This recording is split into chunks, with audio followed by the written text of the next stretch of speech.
no início, esse entendimento, esse referencial do que é a orientação, que é fantástico, né? E eu tive o prazer de vivenciar como orientando, como INAIO, nesse processo, e é exatamente essa relação de proximidade da produção científica, acadêmica e da orientação, um serviço educacional e de produção de conhecimento.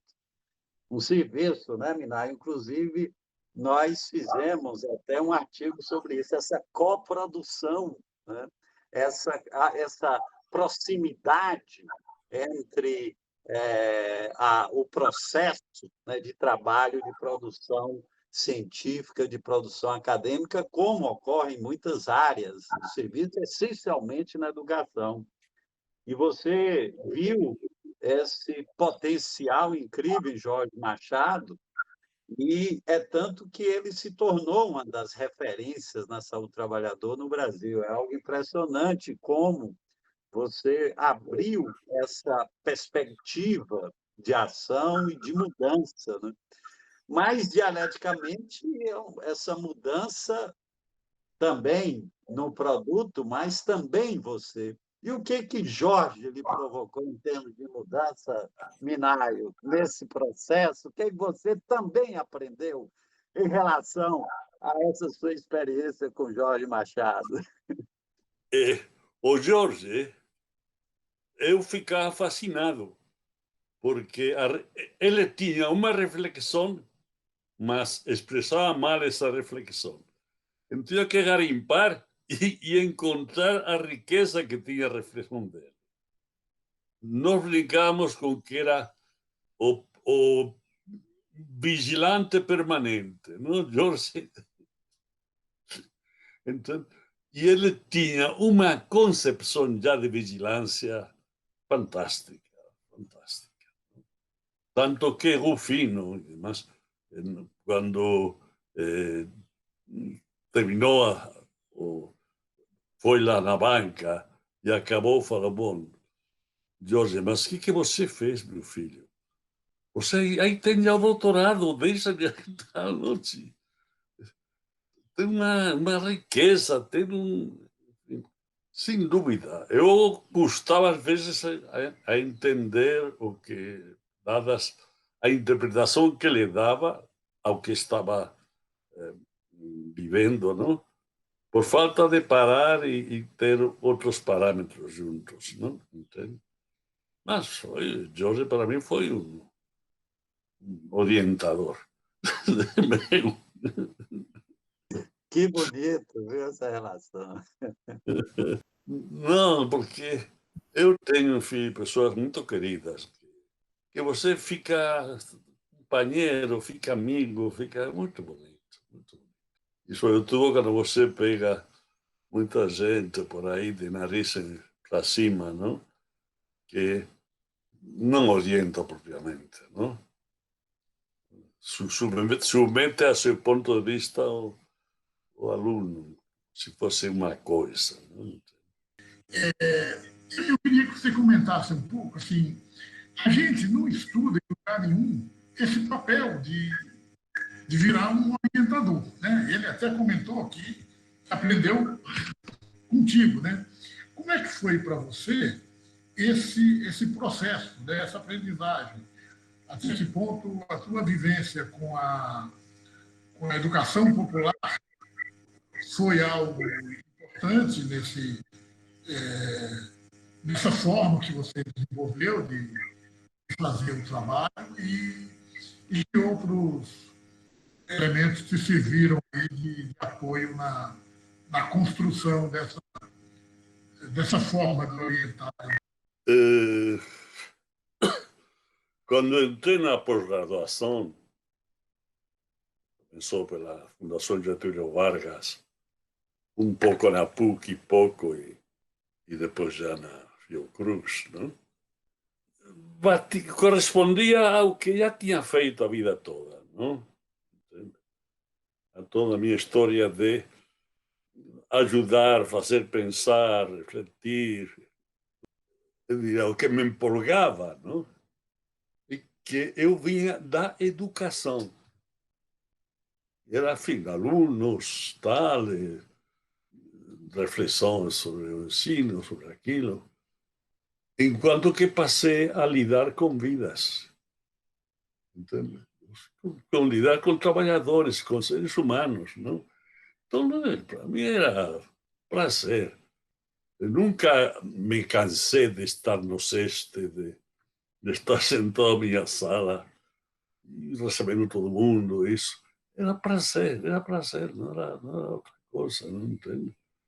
Porque eu não vou cantar aqui, porque dando que se recebe, não? Mas é isso, entende?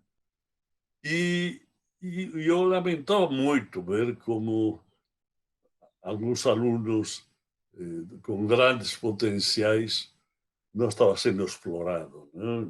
Sobretudo participando de bancas. Né?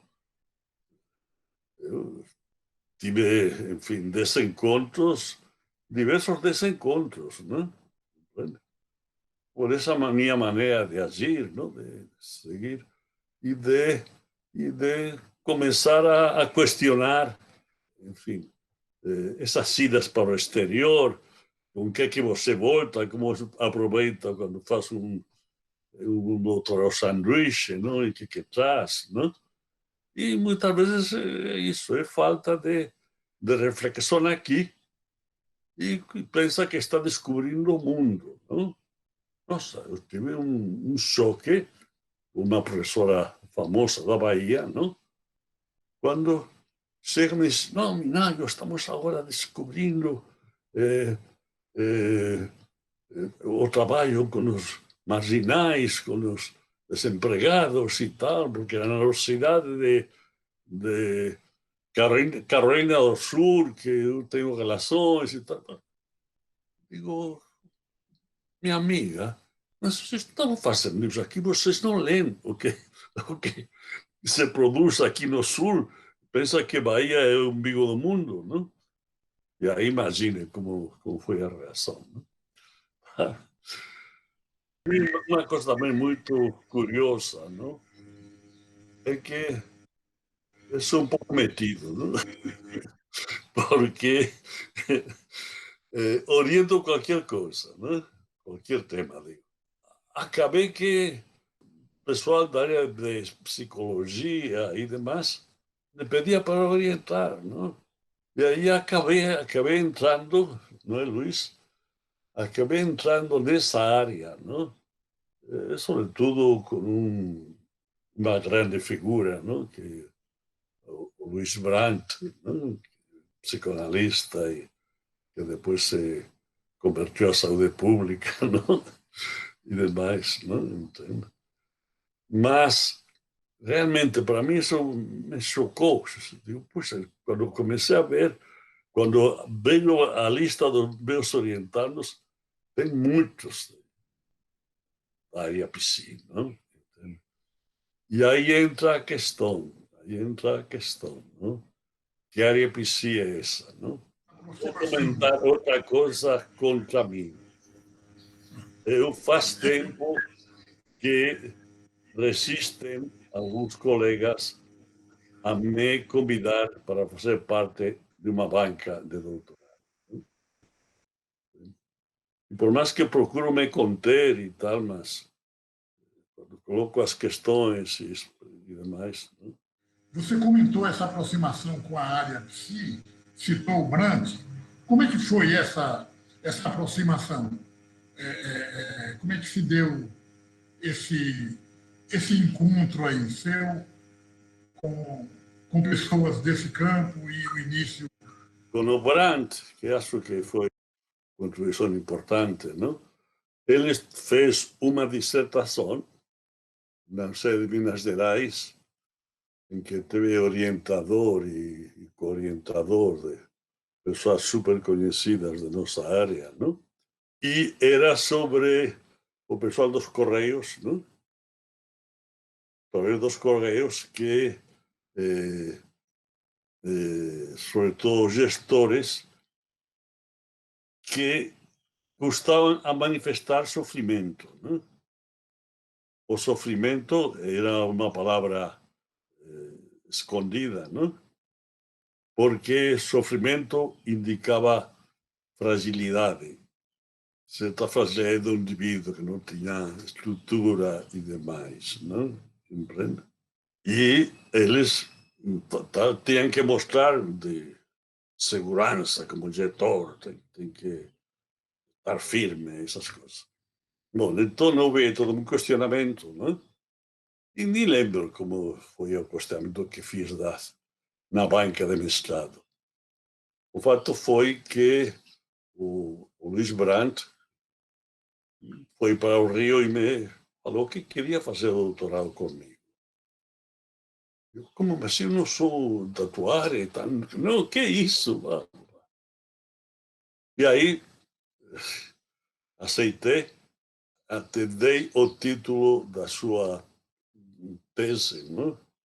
Que era a doença como manifestação do sofrimento. Não? Quando a manifestação do sofrimento é uma questão da vida, não? Entende? Mas estava prejudicado porque se qualifica como algo de fragilidade, de falta de estrutura, de mais do indivíduo e tal. Não? Então, acho que o Luís me deu uma boa formação nessa área, não? Aprendendo com ele algumas coisas e discutindo com ele. Não? Então, esse foi um dos pontos de entrada. Não? Mas tem outros também da área psi, a própria Silvana, que te falou, professora da UF, não? Uma coisa assim que eu acho que está envolvida com essa é, primeiro, a discussão do trabalho em saúde com a Cláudia, que a gente começou a discutir o sofrimento do trabalhador de saúde, como que o que causaria o sofrimento do trabalhador de saúde, se ela lidar com o sofrimento era uma questão, né? E a outra era se tinha o que causava problema, né? E aí a gente viu que não era o sofrimento, era a dificuldade de você construir uma relação com o doente, de trabalho mais organizada do que ali, porque como você trabalhava com fragmento daquela pessoa, você não tinha uma construção de uma relação que pudesse ser adequada. E era muito mediada por técnicas e por faltas ou não de possibilidade de intervenção. Quer dizer, e aí essa confusão de falta de diálogo com o próprio cliente, a discussão entre as pessoas da equipe e das outras equipes, né? E a própria precariedade dos ambientes de trabalho, das condições de trabalho, isso dava um problema, né? Então a gente chega, mas isso dava um problema mediado pela essa percepção da organização do trabalho na saúde mental, né? E aí eu acho que tem uma outra ligação com a ergonomia, com a saúde mental, né? Que das coisas, das tarefas, das metas, das organizações, que a gente teve um contato muito bom, pessoal, com a Leni Sato. A Leni também é uma pessoa que nos colocou uma ideia de saúde mental diferente. Trabalho penoso. Trabalho penoso. Ela pega pelo trabalho penoso, mas ela tem a liga com a organização do trabalho e com observações concretas do trabalho, né? Com a Kibon, lá, com o negócio de sorvete que ela faz, lá, desde há muito tempo. E depois a própria Edith, né? A própria Edith, era uma era uma referência. Então, a gente tinha essa da organização do trabalho como e saúde mental, né? Como componente que colocava uma outra ordem nas situações de risco. E isso a saúde mental. Para nós, ela entra muito ligada a essa observação do processo de trabalho. E aí, daí fica meio uma ponte para essa discussão mais psi-hard que os psicanalistas trazem, né? Porque aí tinha um ponto de contato que o Minay vai fazer tanto com o Brant, mas que depois o Luiz dá uma rebuscada melhor, organiza mais, Silvana, e outras imersões. Mas tinha um contexto em que a saúde mental sempre esteve ligado à saúde do trabalhador pela ligação com o processo de trabalho, com a ergonomia, com as abordagens qualitativas e dessa percepção do sofrimento como um componente da organização do trabalho. Veja, o Brandt, sua referência é o Freud, entende? Para mencionar o sofrimento, não? E como o sofrimento é isso, é um pouco se abrir ao outro e demais, né? E que a outro, não a outro como pessoa, não? Enfim, a outro fora de você, não? Sobre essas orientações nesse campo, realmente, se for pegar o seu currículo e passar uma peneira, a gente vai encontrar muita gente que foi trilhando antes e depois da orientação contigo nesse caminho da saúde mental, psicanálise, pensando em diversos setores econômicos. Se eu não me engano, a Maria Elizabeth Barros também passou por você no processo de pós-doutorado nesse sentido, discutiu o trabalho na educação, trabalhadores na educação. O Jorge lembrou da Cláudia Osório, né, Jorge, da área da saúde.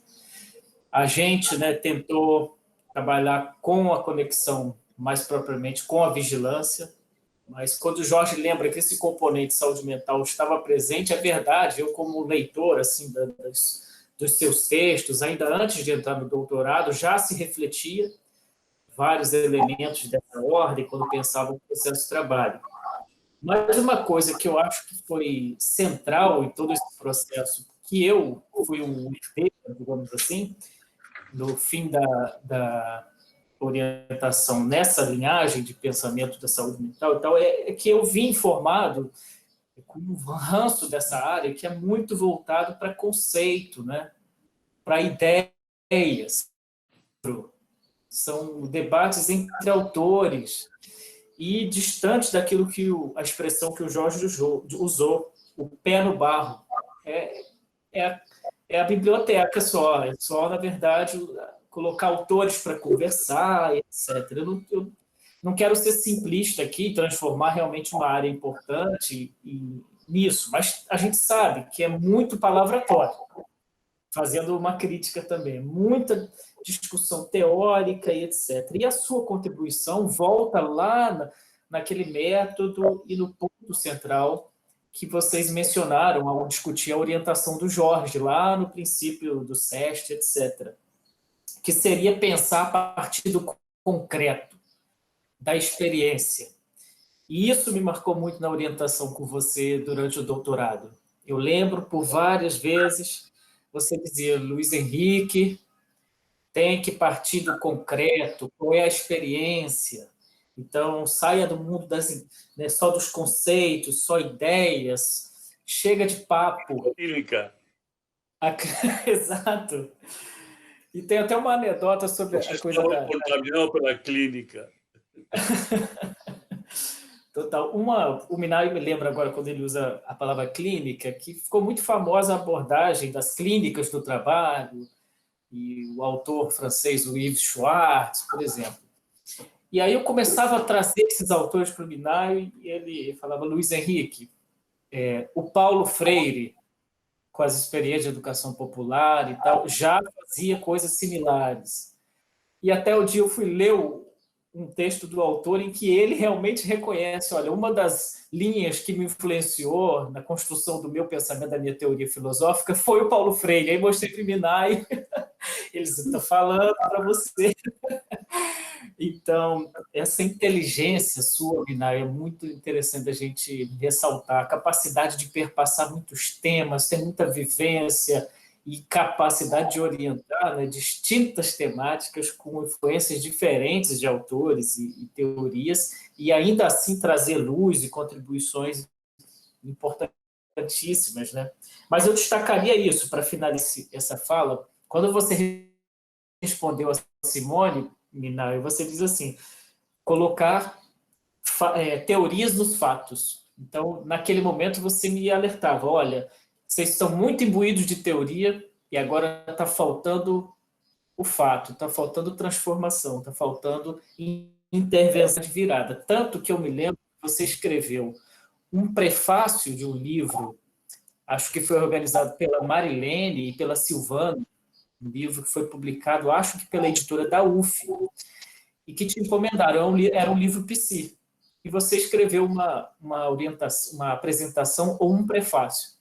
E depois te ligam falando, nossa, olha, que é isso que você colocou aqui, né? Que é isso? O pessoal ficou impressionado, os autores, porque você, não tendo aquela formação na área da psicologia, trouxe elementos que os próprios autores do livro falaram assim, gente, isso reorientaria todo o processo, né?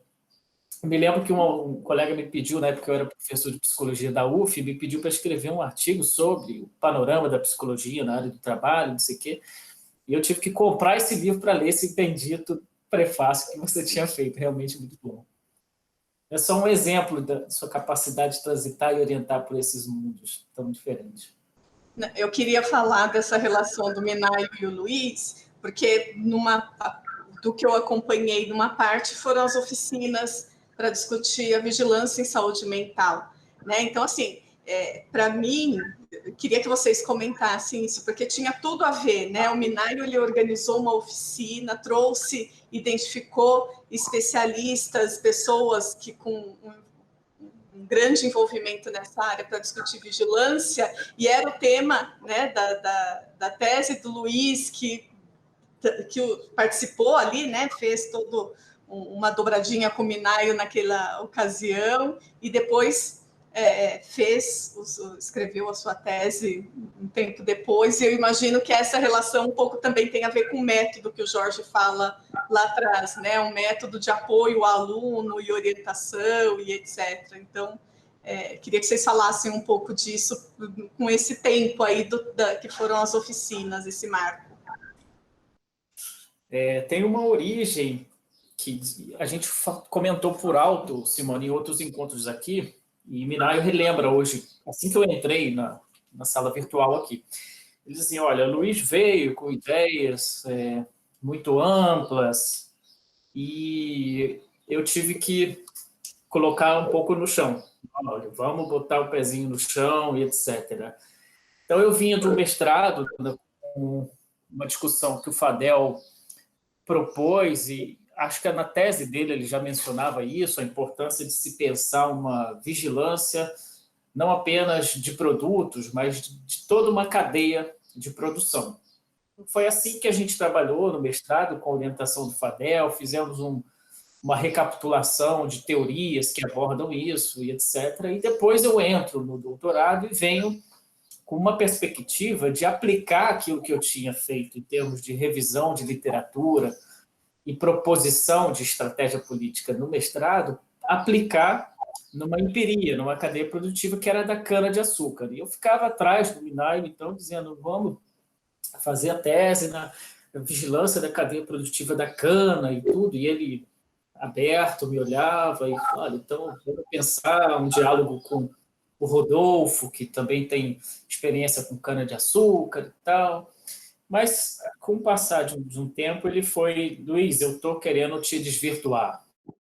Estou querendo te desvirtuar e te colocar realmente... Desviar. Então, chega de decolar, vamos colocar o pé na realidade. Isso se conecta com o que eu falei há pouco.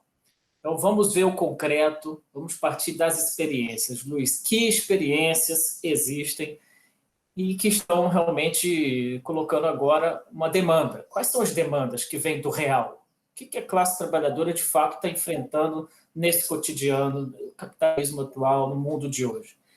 E aí ele introduz essa temática. Olha, você pode contribuir, né? Foi isso que ele fez também, de certa forma, com o Jorge, viu ali um potencial em mim, e ele disse, olha, você tem uma formação que pode ajudar nesse processo.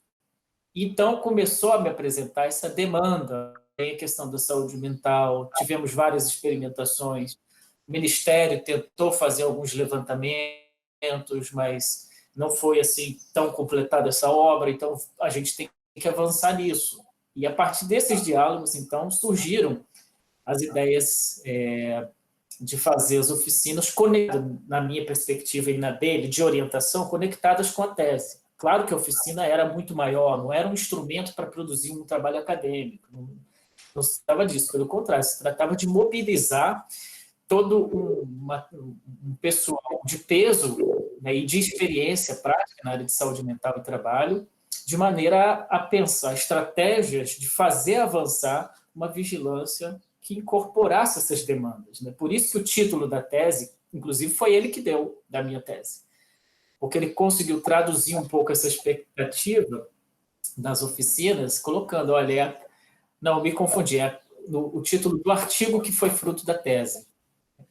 Então, ele diz, olha, é a questão da saúde mental na vigilância em saúde do trabalhador. Porque não se trata de uma vigilância à parte, de uma outra vigilância, deslocada das demais experiências de vigilância. Se trata de como incorporar as demandas dentro do processo de vigilância e como se deslancha uma prática realmente transformadora.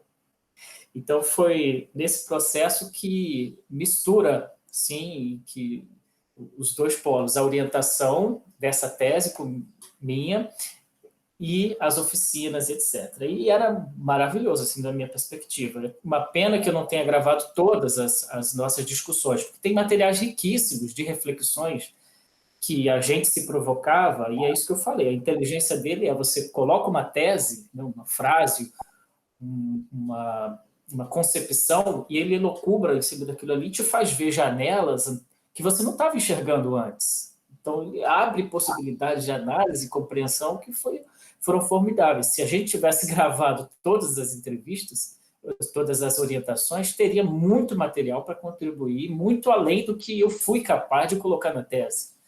Eu não falo isso assim como se estivesse jogando confete no bolo do Minnaio, não, porque é de fato um dado de realidade, questões profundas que depois eu não dei conta de resgatar. Quando eu me dei conta que estava acontecendo isso, eu passei a gravar as orientações. Então, agora, antes disso, algumas coisas se perderam. Esse processo, para mim, foi muito rico porque é isso. Conectou com a realidade, com uma demanda da classe trabalhadora, com uma deficiências dos serviços de saúde do trabalhador no Brasil inteiro. Então, era realmente um trabalho necessário e potente, né? Mas a precisão semântica do que o Minnaio é capaz de fazer é exatamente cirúrgica, né? Então, não é contra a discussão semântica. Essa discussão que o Luiz passou aí, de dizer, não é a vigilância em saúde mental, mas a saúde mental na vigilância, isso é fundamental.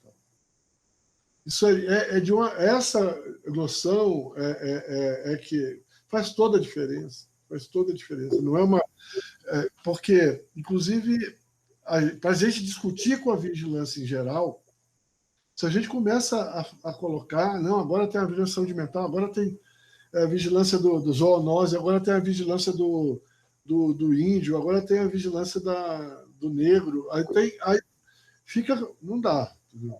Não dá. A gente tem a vigilância, né, que é um processo de trabalho, né, uma área de execução, de serviço.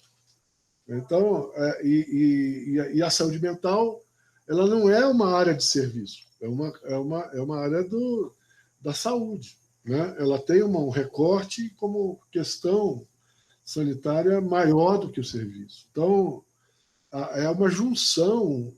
Então, essa detalhe é muito essas coisas, essa um pouco da genialidade dessas intervenções psicoterapêuticas do Minayo, né?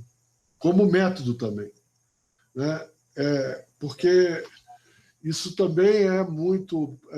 Não é só ele que muitas pessoas, tem gente que tem esse dom, né, de dar esses cortes pequenos, mas esse é parte do método também. Quer dizer, essas trocas de rumo, né? Ver a mesma coisa de forma um pouco diferente e aí que dá toda a conexão.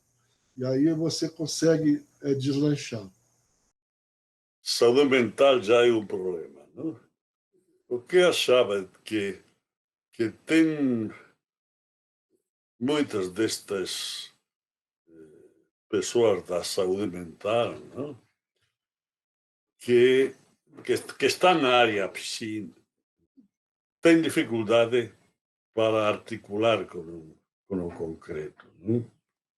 Eu sempre falava, por que não falam de vigilância? E entramos a discutir na prática da vigilância, mas porque a arqueologia ficou como uma teoria, não? Em princípio, não? De pesquisa na fábrica, de o sujeito, tal,